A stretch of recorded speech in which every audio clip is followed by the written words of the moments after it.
बात सुनिए। 10th में मेरे साइंस में 50 मार्क्स थे। फर्स्ट टाइम जब नीट दिया 395 थे, सेकेंड टाइम 587 और थर्ड टाइम 705 आया।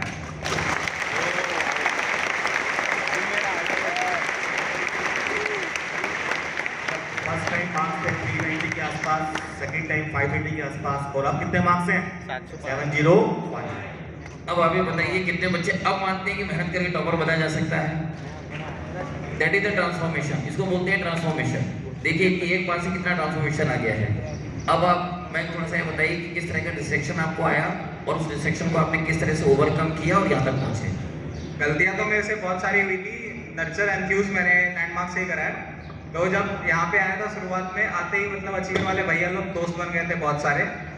तो हुआ ये कि मैं क्लास लेकिन डेली अटेंड करता था, लेकिन घर पे जाके पढ़ाई नहीं कर पाता था क्योंकि मूवीज़ वगैरह देखते थे या फिर सिटी मॉल कहीं घूमने चले जाया करते थे। तो वो साल कहीं ना कहीं बस मतलब जो क्लास में पढ़ा था उतना ही मतलब याद था मेरे को, घर पे आके कुछ भी नहीं पढ़ा था।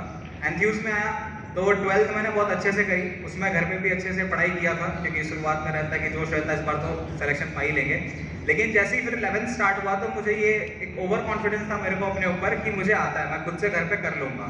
लेकिन होता ये था जब क्लास छोड़ के निकलते थे तो इधर ही 5 मिनट के रास्ते में 3 घंटे लग जाते थे, मतलब घर पहुँचते पहुँचते। तो कहीं ना कहीं पढ़ता नहीं था मैं। लेकिन आप में से बहुत सारे ये सोच के जाते होंगे क्लास छोड़ते इसीलिए होंगे कि घर पे जाके पढ़ाई करें, लेकिन कहीं ना कहीं घूमते रहते होंगे। फिर भी कुछ कुछ होते हैं जो सही में घर पे जाके पढ़ लेते हैं। 2 घंटे में उनका शायद टॉपिक कंप्लीट भी आता है किसी किसी का। तो उनके लिए एक बात है कि जैसे हो सकता है आप 2 घंटे में कर लो, लेकिन वो चीज़ आप 10 दिन बाद फिर भूल जाओगे क्योंकि आपने रिवीजन करा है, एक तरीके से उसको बहुत अच्छे तरीके से कंप्लीट नहीं करा है। और पहली बात, कोई चीज़ आपको पहले से अगर आती हो ना तो वैसे भी आप जब टीचर की नहीं सुन सकते तो आप घर पे खुद से कैसे पढ़ोगे उस चीज़ को। तो टीचर क्या होता है, जैसे क्लास में जब सर लोग पढ़ा रहे होते हैं तो उसमें वो लोग वही बताते हैं जनरली जो आपके लिए बहुत ज़्यादा इंपॉर्टेंट होता है। वो आपको ये बता सकते हैं कहाँ से ज़्यादा क्वेश्चन पूछे जाएंगे, कहाँ से नहीं पूछे जाएंगे, और काफ़ी ज़्यादा इंपॉर्टेंस होता है क्लास का। ये फर्स्ट टाइम जब नीट दिया था तब पता चला मेरे को।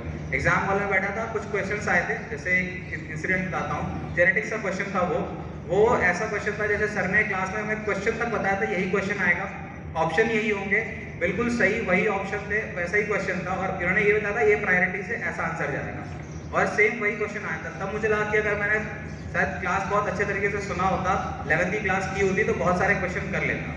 तो फर्स्ट टाइम तो यही गलती थी, फ्रेंड जोन काफ़ी ज़्यादा बड़ा था मेरा और जनरली क्लास छोड़ता था।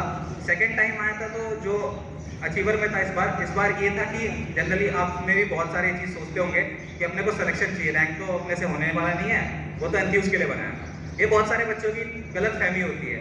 मैं भी इसी गलत फहमी के साथ यहाँ आया था, और कहीं ना कहीं बस मैं जो बड़े बड़े टॉपिक्स होते हैं इकोलॉजी वगैरह, इस पर हम लोग ज़्यादा ध्यान देते हैं, जीओसी ये सब चीज़ें बहुत अच्छे से करते हैं, और जब क्लास में बायोमॉलिक्यूल्स पॉलीमर जैसे टॉपिक स्टार्ट होते हैं तो निकल लेते हैं।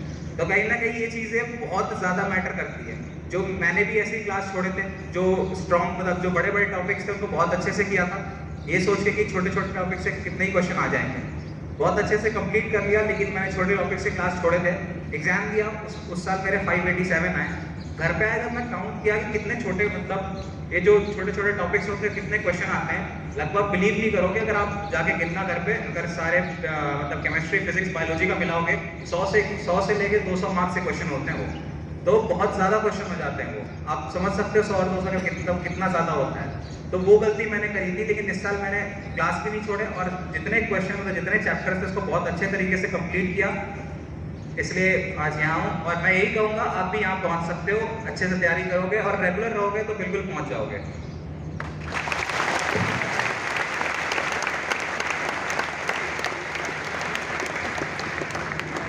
क्या मयंक आपने इस तरह के सेशन अटेंड किए थे?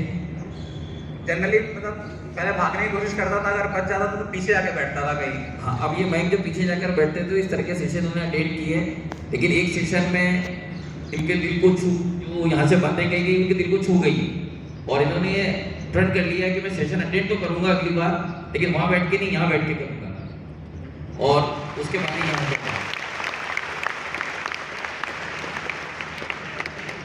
तो मैं मयंक की तरफ से, मयंक के मन में भी क्या चल रहा है वो मैं आपको बता देता हूँ। इससे इनके मन में क्या चल रहा है, शब्द मयंक के हैं, शब्द एक्चुअली मेरे हैं, लेकिन है मयंक के लिए कि पहले मैं वहाँ था, अब मैं यहाँ हूँ, वो भी एक दौर था और ये भी एक दौर है।